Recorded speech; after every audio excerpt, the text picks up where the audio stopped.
Bun venit la această prezentare, un ghid esențial dedicat florilor comestibile. Astăzi explorăm o latură, să zicem, ceva mai delicioasă a grădinăritului. Practic, se va vedea cum transformăm frumusețea florală într-o experiență culinară cu totul inedită. E o analiză a celor detalii care pot transforma o simplă grădină într-o sursă grozavă de ingrediente proaspete și, ei bine, complet surprinzătoare. Bine v-am regăsit la Totul despre flori. Astăzi vorbim despre 10 flori frumoase pe care le poți mânca, dar și despre greșeala care poate strica totul. Să le confunzi cu flori toxice sau cu flori tratate pentru decor. Exact așa stau lucrurile. Această afirmație surprinde la fix miza discuției noastre de azi. Există o linie extrem de fină între un preparat absolut delicios și un risc major pentru sănătate. De aceea, fiecare mic detaliu pe care îl vom parcurge joacă un rol cu adevărat vital. Secțiunea Siguranța pe primul loc, reguli de bază. Să trecem la treabă! Înainte de a sări la florile propriu-zise, este absolut esențial să se stabilească regulile jocului, ca să spunem așa. Fără aceste principii clare de siguranță, e bine, nicio floare nu ar trebui să ajungă vreodată pe o farfurie. Așadar, florile aduc valoare în bucătărie doar, și subliniez, doar sub anumite condiții foarte stricte. În primul rând, identificarea trebuie făcută exclusiv după numele botanic. De ce? Pentru că numele populare pot crea niște confuzii de-a dreptul periculoase. Apoi, clar, plantele trebuie să fie crescute complet, fără pesticide. De asemenea, contează enorm să se consume doar partea corectă a plantei, nu toată cu totul, da? Ca o regulă de aur, se începe cu cantități foarte mici, doar pentru a testa toleranța organismului. Și un punct absolut critic aici este prudența maximă pentru persoanele cu alergii, pentru cei cu sensibilități digestive, pe perioada sarcinii, a alăptării sau dacă se urmează anumite tratamente medicale. Acum, există un contrast, aș zice, vital când vorbim despre proveniența acestor plante, diferența clară dintre siguranță și pericol. Sursele sigure, culturile specifice destinate consumului sau cele crescute cu mare grijă în propria grădină. Punct. Pe de altă parte, florile luate de la florărie, cele culese de pe marginea drumului, pline de noxe, sau plantele ornamentale abia cumpărate, acestea trebuie evitate cu strictețe, fără excepții. Regula de bază rămâne fermă. Dacă există un singur dubiu privind sursa, ei bine, acea floare pur și simplu nu se consumă. Secțiunea 1. Condurașul, cunoscut și ca nasturtium, o plantă care fură imediat privirea prin culorile alea vibrante și, sincer, are un potențial culinar cu totul și cu totul extraordinar. Cunoscut oficial sub numele botanic de Tropaiolum majus, condurașul e super fascinant tocmai pentru că ne oferă o recoltă dublă. Mai exact, se pot consuma atât florile cât și frunzele. Ambele aduc un gust ușor biberat, surprinzător de aromat, absolut excelent pentru a condimenta salatele și pentru a da acea notă complet inedită farfuriei. Dar, desigur, și e esențial de subliniat din nou, totul pică dacă nu provine dintr-o sursă sigură. Mergem mai departe. Secțiunea 2. Gălbenelele, cunoscute științific și ca un soi de calendula, o plantă remarcabilă și, să fim sinceri, extrem de familiară în tradiția atâtor grădini de la noi. Pentru a o folosi în siguranță, identificarea ei sub numele clar de Calendula officinalis este efectiv vitală. De ce? Ei bine, pentru că nu absolut orice floare portocalie care crește în grădină e automat o gălbenea sigură pentru consum. În bucătărie, magia stă pur și simplu în petale. Se folosesc pentru a da o culoare absolut superbă preparatelor, acționând ca un colorant alimentar complet natural. E o metodă estetică fantastică de a înfrumusețea orice fel de mâncare. Secțiunea 3. Panseluțele și violele. Ne mutăm cumva într-o zonă mult mai dulce, mai delicată a artei culinare. Vorbim despre flori care aduc o eleganță așa foarte aparte. Clasificate botanic sub genul viola, florile astea chiar uimesc. Și au un avantaj excelent, pur și simplu grozav. Se poate folosi floarea întreagă. Nu e nevoie să alegem doar petalele. Datorită aspectului lor drăgălaș și a gustului blând, panseluțele sunt ideale, pur și simplu ideale pentru deserturi rafinate și salate spectaculoase. Dar, din nou, regula de aur rămâne în picioare. Trebuie să provine exclusiv din medii impecabile, crescute special pentru consum sau cultivate complet curat acasă, fără excepții. Trecem la secțiunea 4, florile de dovlecel. Aici schimbăm complet registrul, de la florile acelea super delicate la o savoare mult mai robustă. Acestea sunt favorite absolute în nenumărate bucătării tradiționale. Specia cucurbita oferă o versatilitate culinară cu adevărat de invidiat. Partea cea mai bună? întreaga floare este comestibilă. Și, spre deosebire de florile acelea delicate, consumate adesea crude, florile de dovlecel chiar prind viață când sunt trecute prin tigaie sau cuptor. Sunt pur și simplu excepționale gătite, frumos umplute cu brânzeturi savuroase sau pur și simplu ușor sotate. O nebunie! Atenție însă! Aici chiar se impune o prudență maximă, pentru că orice confuzie poate avea niște consecințe extrem de grave. Pe de o parte, avem florile de dovlecel, complet sigure, o încântare. Pe de altă parte, și e un contrast uriaș aici, avem florile de cartof. Acestea din urmă sunt pur și simplu toxice. Așadar, regula este una de excludere totală. Florile de cartof nu se consumă absolut niciodată. E o distincție care, literalmente, previne niște erori uriașe. Și, în final, pentru acest segment, secțiunea 5, trandafirul. Trecem la un simbol absolut clasic, o floare pe care o vedem peste tot, dar care ascunde o utilitate mult dincolo de simpla sa valoare decorativă. Când vorbim despre genul rosa, ei bine, detaliul practic este cheia. Se folosesc strict petalele curate. Dar există un mic secret culinar pe care trebuie să-l știți de la început, e foarte important. Baza aia albă a petalei, da, porțiunea care se atașează efectiv de tulpină, aceea trebuie neapărat îndepărtată. De ce? Tinde să fie foarte amară și efectiv poate strica tot echilibrul gustului din preparatul final. Și acest aspect ne readuce direct la cea mai importantă regulă despre care am vorbit la început. Trandafirii de grădină, minulați, dacă sunt lăsați netratați și naturali. E o resursă excelentă. În schimb, trandafirii de florărie, aceștia sunt tratați chimic la greu, tocmai ca să reziste mult timp. Locul lor este exclusiv, și subliniez, exclusiv într-o vază, niciodată pe o farfurie. Substanțele chimice folosite pentru florile de ornament le fac 100% improprii pentru a fi mâncate.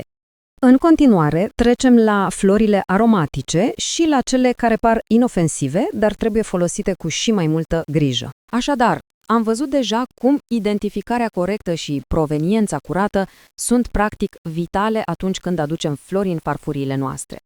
Am explorat anterior panseluțele sau florile de dovleceli, dar acum trecerea către categoria florilor aromatice ne deschide un cu totul alt univers de arome.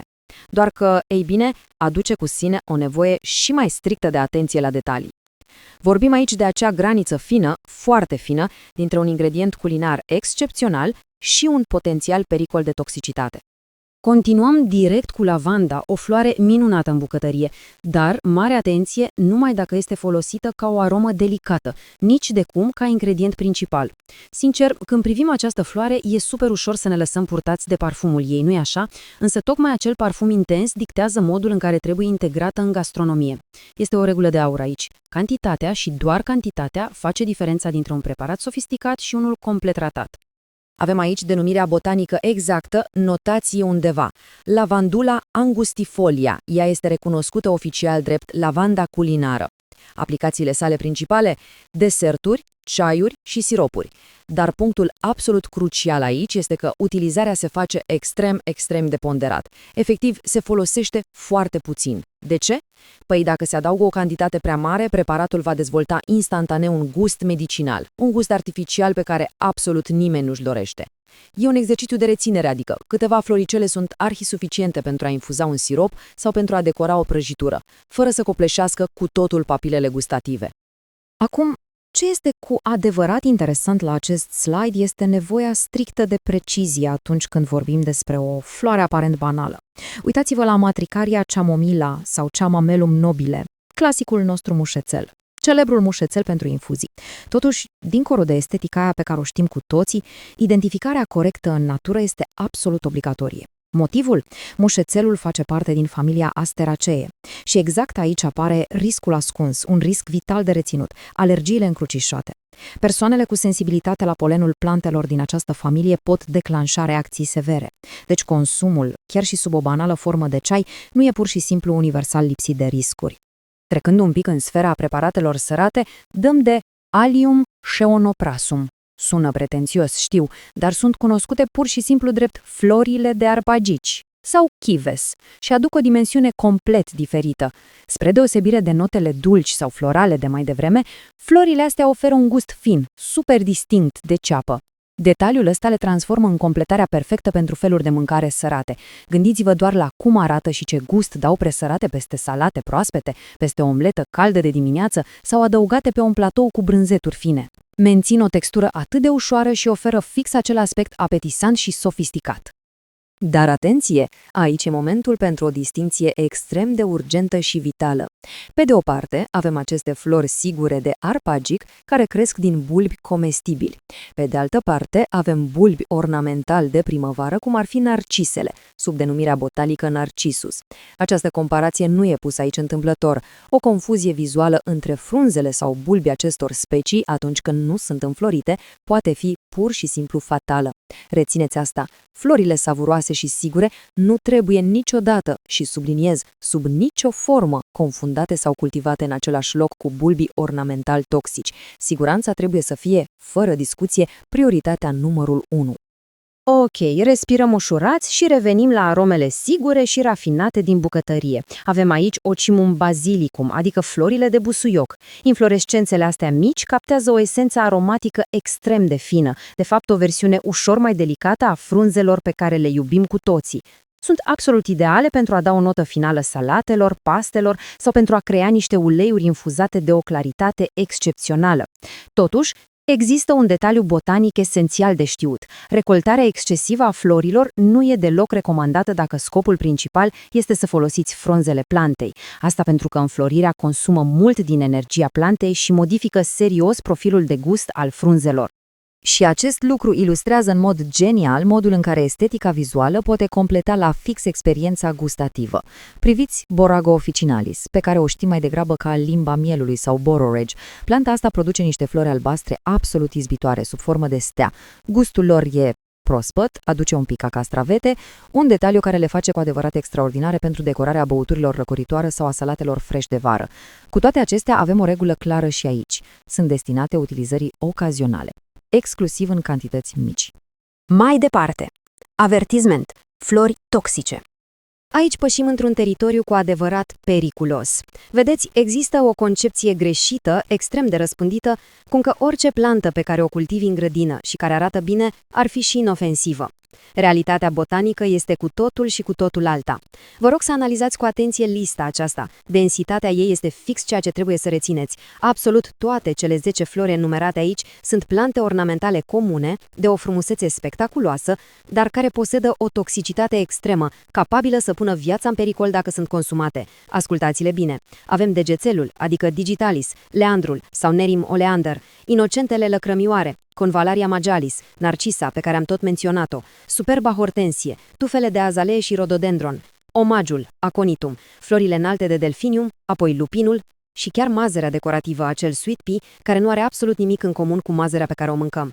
Prezența oricăreia dintre aceste plante în preajma alimentelor este un risc major și este strict interzisă. Nu există nicio excepție. Fix din acest motiv, toată informația esențială se consolidează în acest protocol de siguranță. Luați-l ca pe o listă de verificare operațională, strictă și complet obligatorie. E ceva ce trebuie parcurs mental de fiecare dată, înainte ca o floare să ajungă pe farfurie. Pasul 1. Există o identificare botanică 100% sigură, adică știți numele științific, nu doar cum mi se zice popular. Pasul 2. Este planta 100% lipsită de pesticide sau de tratamente decorative? Florile cumpărate de la florărie pică testul instantaneu aici, rețineți. Și pasul 3. Se cunoaște cu certitudine ce parte a plantei se folosește și în ce cantitate exactă? Regula de fier, dacă răspunsul la oricare dintre aceste 3 întrebări este nu, floarea se aruncă. Simplu. Nu se mănâncă sub nicio formă. Așadar, cunoașterea detaliată și responsabilitatea sunt cele care transformă o simplă grădină într-o sursă extraordinară și, cel mai important, sigură de arome. Acum, privind spre propria curte sau grădină, care este acea floare despre care puteți spune cu certitudine absolută, trecând prin tot protocolul nostru, că o puteți identifica și folosi corect? Vă invităm să lăsați un comentariu mai jos cu florile pe care le recunoașteți cu încredere și, de ce nu, cu acele despre care mai aveți unele dubii. Și ca să putem continua să explorăm împreună aceste informații prețioase din materialele sursă, nu uitați să lăsați un like și să vă abonați. Până data viitoare, amintiți-vă, în lumea botanică, frumusețea poate fi cel mai seducător, dar uneori și cel mai periculos ingredient dintre toate.